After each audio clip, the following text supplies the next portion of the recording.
Olá, seja muito bem-vindo. Eu sou Tabata Porte e a partir de agora te faço companhia e te trago as principais notícias internacionais da última semana. A inflação na Argentina em 2024 foi menor que a do ano anterior.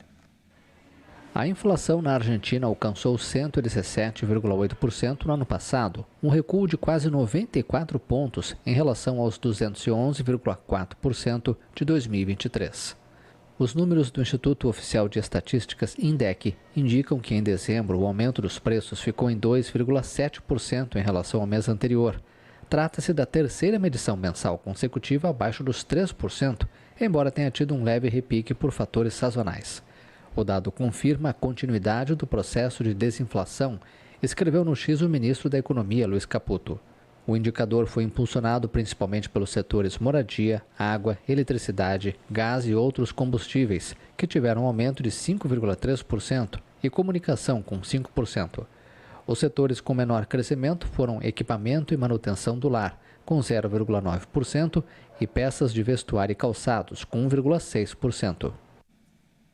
Apesar do recuo da inflação, quase 25 milhões de pessoas vivem abaixo da linha da pobreza na Argentina, segundo o relatório do Instituto Nacional de Estatística e Censos, o INDEC.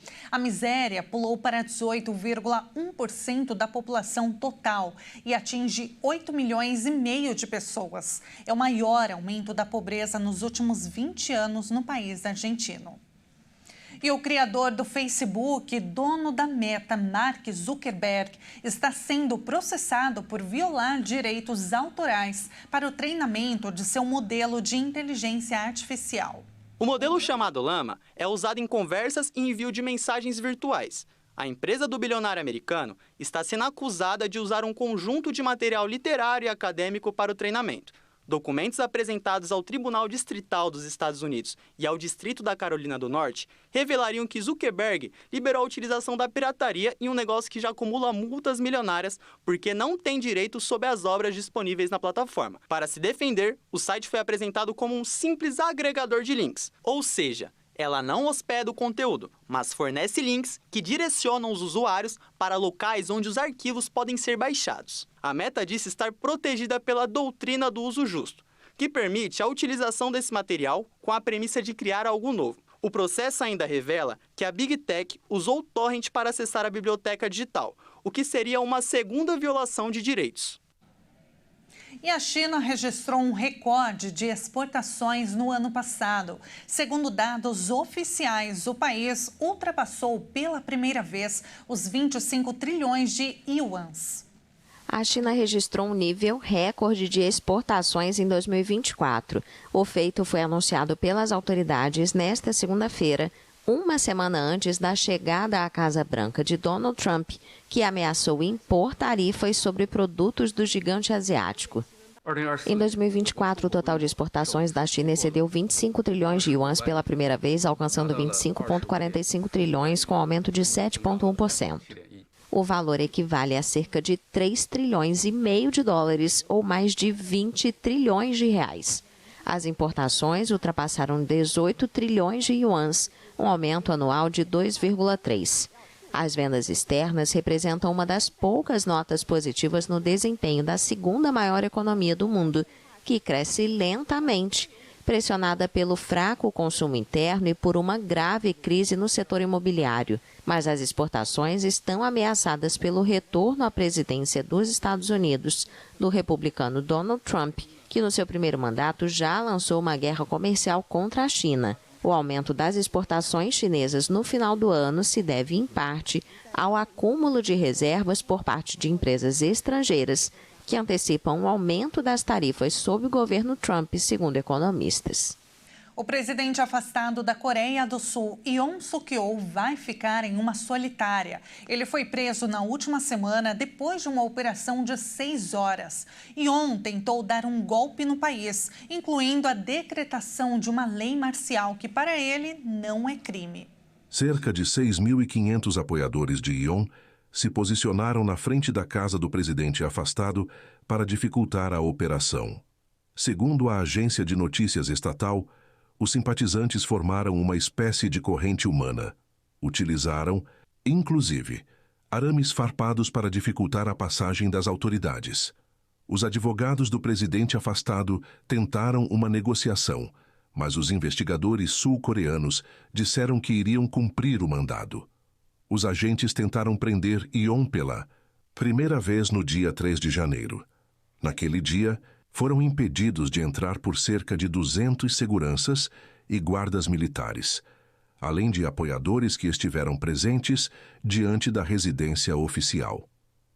Desta vez, os investigadores fecharam um acordo com os guardas presidenciais que garantiram que iriam autorizar a entrada para que o mandado de prisão fosse cumprido. Em um comunicado, o presidente afastado afirmou ser deplorável agentes realizarem uma série de atos ilegais, incluindo a prisão dele. Yoon disse ainda que concordou em prestar depoimento para evitar derramamento de sangue. Após ser preso, o ex-presidente foi submetido a uma primeira rodada de interrogatório. Autoridades responsáveis pela investigação prepararam um questionário de mais de 200 páginas, além de permanecer em silêncio. Yoon não permitiu a gravação. As autoridades têm 48 horas para interrogar Yoon. Após isso, deverão solicitar um mandado de prisão para detê-lo por até 20 dias ou liberá-lo durante a custódia. Yoon será mantido no centro de detenção de Seul, que não é o mesmo local do interrogatório. Na chegada ao centro de detenção, ele passou por uma verificação de identidade e um exame de saúde simples. Na prisão onde está, os detidos acordam às 6h30 da manhã e dormem após as 9 horas da noite. Em dezembro, o Congresso aprovou a abertura de um processo de impeachment contra Yoon. Desde então, ele está afastado, e a Suprema Corte está analisando se ele deve perder o cargo de forma definitiva. Horas após ser preso, o presidente afastado publicou uma carta escrita à mão em suas redes sociais. Na manifestação, sua primeira após a prisão, Yoon se dirigiu ao povo sul-coreano e afirmou que a lei marcial não é um crime. Destacou que a lei marcial é um exercício da autoridade presidencial para superar uma crise nacional, escreveu o ex-líder coreano. Os Estados Unidos anunciaram novas restrições às exportações de chips de inteligência artificial. A China reagiu dizendo que as novas medidas impostas pelos Estados Unidos são uma violação flagrante das regras do comércio internacional. Os Estados Unidos anunciaram novas regras de exportação para chips avançados usados para inteligência artificial, em um novo esforço do governo de Joe Biden para dificultar o acesso da China e outros rivais de Washington para esses componentes. As restrições seguem as anunciadas em 2023 sobre a exportação de certos chips de inteligência artificial para a China. Os Estados Unidos veem o país asiático como um concorrente estratégico no campo de semicondutores avançados. A medida provocou uma reação de indignação de Pequim, críticas da indústria e alertas sobre o impacto na competitividade dos Estados Unidos. A China disse nesta segunda-feira que as novas restrições impostas pelos Estados Unidos são uma violação flagrante das regras do comércio internacional. O anúncio é outro exemplo do uso generalizado da segurança nacional e do abuso dos controles de exportação e é uma violação flagrante das regras econômicas e comerciais internacionais, disse o Ministério do Comércio chinês em um comunicado. Já o diretor executivo da Associação da Indústria de Semicondutores, John Neuffer, disse que a decisão pode causar danos duradouros à economia americana e à concorrência global.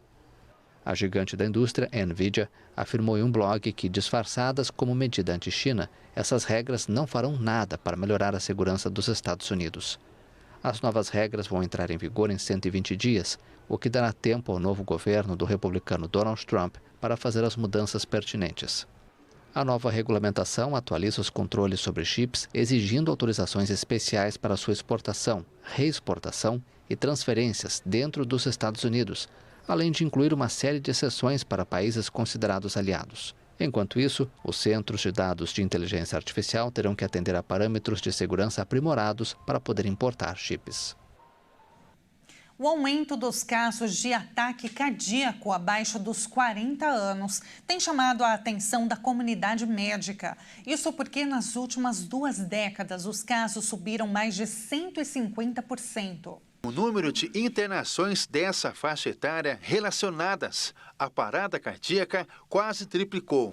O infarto geralmente é causado pelo acúmulo de gordura nos vasos sanguíneos, que prejudica a chegada do sangue até o coração. O infarto em jovens é mais grave. Com o avanço da idade, o corpo tende a proporcionar certa resistência à obstrução das artérias, criando caminhos alternativos para levar o sangue até o coração. Devido à pouca idade, os mais jovens não têm tempo de desenvolver esse tipo de proteção.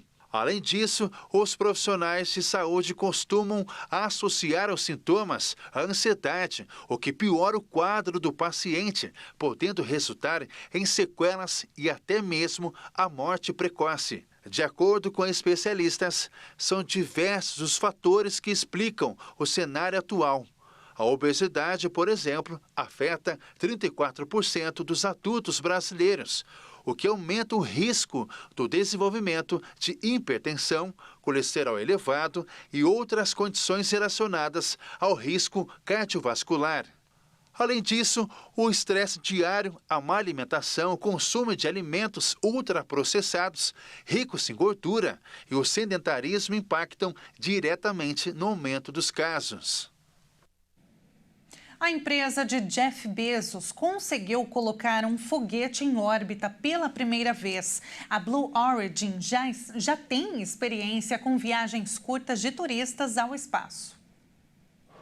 A empresa espacial de Jeff Bezos, Blue Origin, lançou com sucesso seu foguete New Glenn em órbita pela primeira vez. A nave espacial de 98 metros de altura, o equivalente a um prédio de 32 andares, decolou de Cabo Canaveral, na Flórida. Com a missão batizada de NG-1, Bezos, o dono da Amazon, está mirando diretamente no homem mais rico do mundo, Elon Musk, cuja empresa SpaceX domina o mercado de lançamentos orbitais com seus foguetes Falcon 9 e Falcon Heavy. A Blue Origin tem anos de experiência em levar turistas ao espaço por alguns minutos, graças aos seus foguetes New Shepard, muito menores, mas até agora não havia realizado nenhum voo em órbita. O lançamento inaugural do poderoso foguete foi cancelado no último minuto na segunda-feira devido a um problema técnico. A Blue Origin já tem um contrato com a NASA para lançar 2 sondas para Marte a bordo da New Glenn. O foguete também vai dar suporte à implantação do projeto Kuiper, um satélite projetado para competir com a rede de internet da Starlink. No estado de Nova York, nos Estados Unidos, uma professora se tornou heroína. Ela salvou a vida de um garoto de apenas 5 anos que enfrentou uma doença hepática no fígado. A jovem professora doou parte do órgão para o garoto. Quando Ezra Toczek, de 5 anos, de Alden, Nova York, nos Estados Unidos, enfrentou complicações de uma doença hepática progressiva, sua ex-professora da creche, Carissa Fisher, de 21 anos, se tornou uma heroína inesperada. Em 2019, Karen e Ron Toczek adotaram Ezra, com apenas 7 meses de idade. Ezra sofreu graves danos no fígado ao nascer, o que causou bloqueios nos dutos biliares e comprometimento da função hepática. Ele passou por um procedimento cirúrgico para reconstruir e abrir os dutos biliares, numa cirurgia que proporcionou a ele vários anos de função hepática normal. Em fevereiro de 2024, a condição de Ezra piorou e ele foi diagnosticado com doença hepática em estágio terminal. Sintomas como coceira intensa, cicatrizes no fígado e fadiga dificultavam o dia a dia. Karen recorreu às redes sociais para compartilhar a história de seu filho, na esperança de encontrar um doador. Carissa, que havia sido professora da creche de Ezra anos antes, viu o post e imediatamente sentiu um chamado para ajudar. Sem notificar a família, se inscreveu para doar uma parte de seu fígado. A professora Carissa passou por uma série de testes para confirmar que seria uma boa candidata e que seria seguro doar uma parte de seu fígado. Os testes revelaram que era uma combinação perfeita. Em 25 de maio de 2024, Carissa surpreendeu a família Toczek batendo na porta com uma placa que dizia: Ezra, você gostaria de compartilhar meu fígado? A compatibilidade perfeita perfeita de doadores a colocou em uma trajetória que salvaria a vida de Ezra. No dia em que surpreendeu a família Tozek com a notícia, Karen lembrou: ela nos pegou desprevenidos e levou alguns minutos para processar o que estava acontecendo. O alívio de não esperar pela lista de doadores foi um presente indescritível. Em 7 de agosto de 2024, Carissa passou por uma cirurgia robótica minimamente invasiva na New Langone para remover 30% de seu fígado para doação. O transplante de Ezra foi realizado com sucesso. O fígado é o único órgão que pode se regenerar e se curar ao longo do tempo. Em apenas 6 meses, o fígado da professora cresceu totalmente de volta e ela ficou surpresa com o resultado. Apesar de algumas complicações durante a recuperação, Ezra recuperou sua personalidade animada. No dia 20 de setembro de 2024, Ezra recebeu alta para uma enfermaria próxima para continuar o tratamento de acompanhamento. Em 1º de novembro, ele voltou para casa com sua família. Karen sentiu um imenso alívio depois de trazer Ezra para casa. Carissa e a família Tokzek mantêm contato próximo e esperam ver Ezra continuar a prosperar, graças ao presente transformador da professora. Eles esperam que sua história incentive outros a considerarem se tornar doadores de órgãos. E esta edição fica por aqui. Muito obrigada pela sua companhia. Continue ligado na nossa programação. Até mais.